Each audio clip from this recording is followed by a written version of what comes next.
Hello and welcome to this special edition of Focus On, where we'll be speaking to the African director of an organization that is working to build just and fair societies through its independent philanthropic work. I'm Kenneth Igbomo, and thanks for joining me today. In 2018, the Omidyar Group launched Luminate as a global philanthropic organization designed with a vision to create a world where people and institutions can work together to build just and fair societies. Abdul Noormohammed, the Africa Director of Luminate, joins me now to share the organization's work in Africa and more. Thank you so much for your time on the show today, Abdul. And let's first get a clearer understanding of Luminate and the work it does. Yes, thank you. So Luminate, we are a philanthropic organization, as you've said, and we are part of the Omidyar Group, whose vision is to help underrepresented people to fully participate in civic life and for them to be able to shape democratic outcomes. And we do this by funding and supporting nonprofit organizations and advocating for policies and actions that will help people participate in and shape the issues affecting their lives. And the objective of our work is to make power more transparent, more responsive, and accountable. So we strongly which in the media, freedom of the press, and more importantly, accurate information that is not polarized or inciting, for safe use of digital platforms where these days most people get the information from, is held accountable for both use. Luminate also works towards robust space, both online and offline, so that people can participate and dissent safely.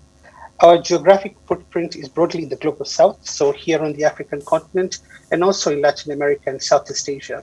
And in Africa, our priority countries are in Kenya, Nigeria, and South Africa. All right, now let's look at your role in Africa and speak to what it entails generally, because we understand that Africa is a different kettle of fish. Yes. So I have a dual role, and one is vertical and the other one is horizontal. So as the regional lead, I have a team of funding leads who work very closely with our partners in the three priority countries. And what we do is provide grants and more in the priority countries. So what we do together is identify those opportunities and provide a system lens of how supporting different partners doing different things helps us as citizens of Kenya, Nigeria, and South Africa achieve those goals, which I have just explained are about better participation for citizens, especially from underrepresented groups. And it could be the youth, our largest demographic, could be women, or just people from marginalized communities. It could help us achieve a goal on healthy information ecosystems. So working with different media outlets for digital and investigative journalism, and to make sure that those who are working in these spaces can do it safely. I also collaborate with other regional directors from other funding philanthropies, especially where we have common objectives. And I'm also the spokesperson for Luminate on the continent, representing the organization here. Now, looking at the scope of their work and understanding the thematic issues that are peculiar to Africa and that you're dealing with, I'd like you to speak to some of these and how you see them evolving. Oh, yes. And we've already evolved quite a bit. So we're now in our second strategy period, which evolved from the first one. And what we have seen is we want to come up to be more thematic, where we have identified four main. So one is, as I've said, making sure or trying to make sure that underrepresented groups have a greater voice and influence over the issues that affect them. The largest demographic on our continent are the youth. And even though they're the largest demographic, they are also the ones least represented on issues affecting the continent. So that's one major theme that we want to work on with my team on the continent. And not just the youth, but including women, and how, whether they participate in their lives, are they able to participate in electoral processes, and what barriers they have in participation. But also marginalized communities that live on the borders. What are the barriers to their participation? Is it documentation? Is it the fact that they can't access digital spaces? Another theme that we are very interested in is accurate information, independent journalism, the polarization of information, checking up on information, making sure that public debate is better informed, less polarizing, and less polarized. And a huge theme for us is safety. Are people safe to express their political views? Are they safe to organize? And are they safe to challenge power, both online and offline? So these are the major themes that we want to focus on right now, which have evolved from our first strategy. All right, but beyond your three priority countries for now, what's the timeline, or what's the plan in the works to expand to other countries? But for now, we want to prioritize in just these three countries, and for good reason. In order to have impact, we feel that we don't want to have proliferation. So we want to prioritize in countries where we feel will have the most impact. And for that reason, given the limited funding that Luminate has, we want to start working in these three countries and see how far we can go in the next 5 years in these three spaces, largely because we have identified where there is a thriving civil society and where our work is able to move on these three themes. So we do not have plans for this strategy to move beyond these three priority countries. Looking at the nature of your work here, I'd like to know more about the work you're doing, especially in building healthy information systems, and also the type of grantees that you're working with, and as well the partners you've been working with on the continent. Yeah, thanks. So health information systems is a great term that we have come up with. And it has actually evolved from our last strategy, where we were working largely on independent media and on data and digital rights.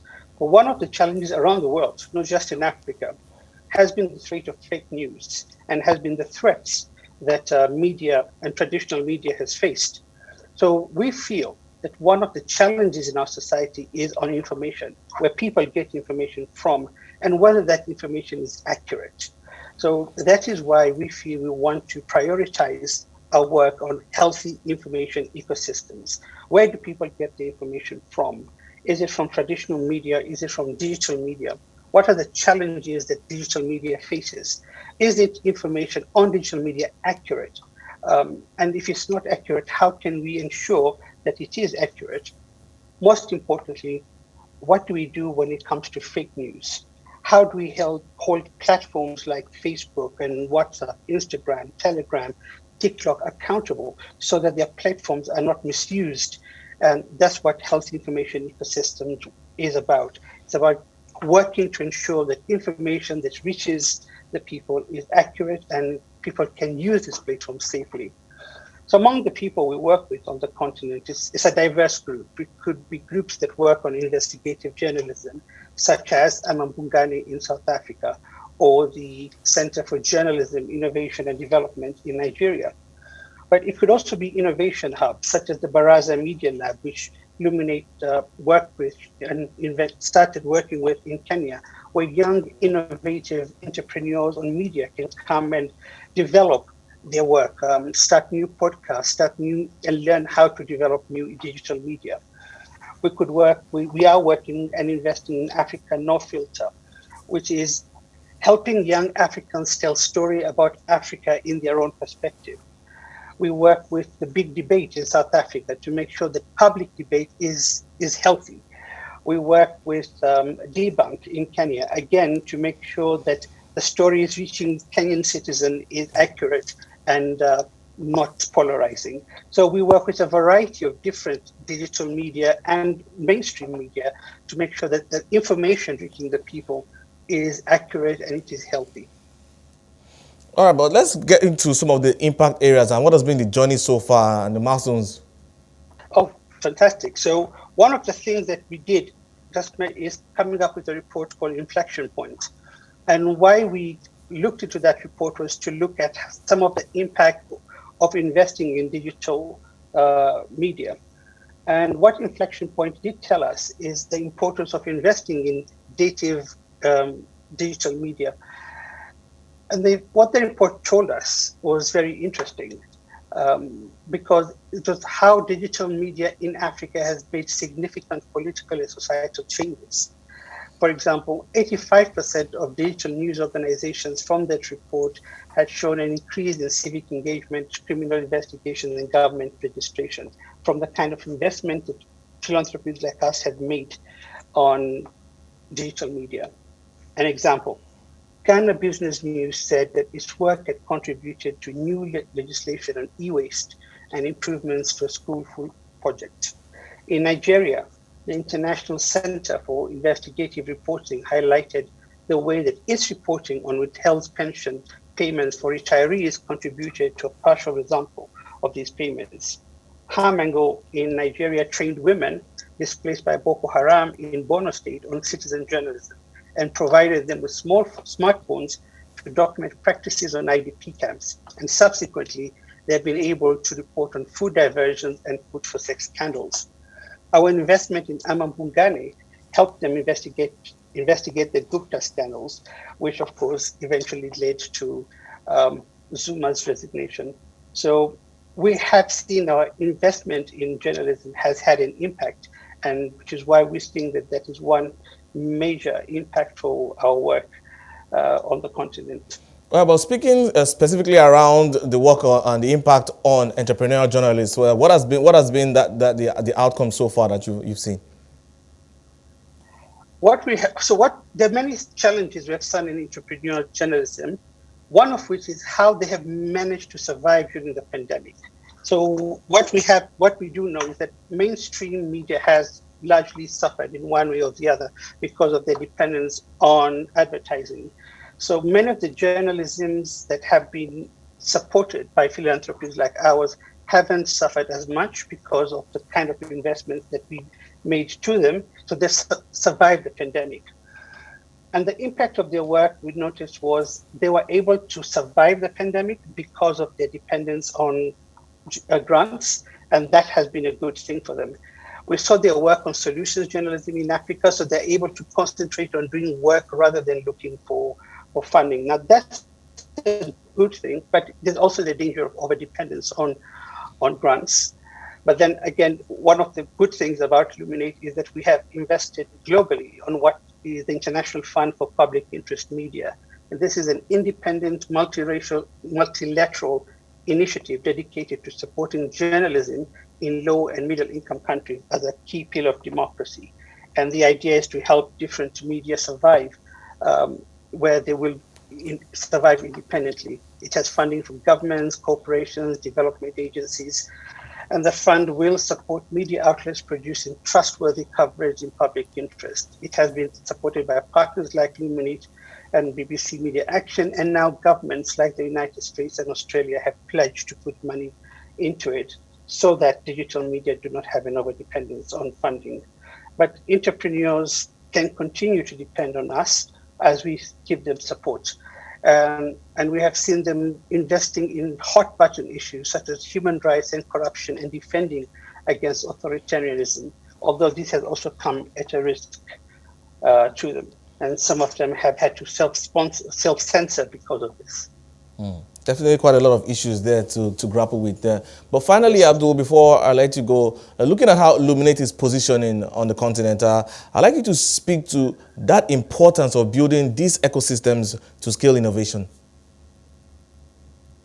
Oh, definitely. So what we do try to do is bring people together. And Baraza Media Lab is a great example, where one of the things we do is convene, and our convening power brings digital media and different media spaces together where they can exchange views on how to survive and work towards common issues. And we see that convening power by Luminate to be very helpful. So Baraza Media Lab as an innovation hub is a great example of the power of philanthropies on social entrepreneurs in media.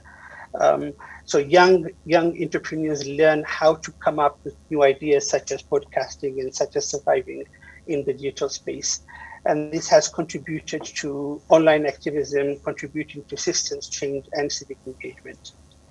All right, now definitely quite a lot there. You have your work cut out for you for quite a while now. I'll be speaking to Abdul Noormohammed. He's the Africa Director for Luminate, and that's all we have from this special feature. I'm Kenneth Igbomo. Enjoy the rest of your day.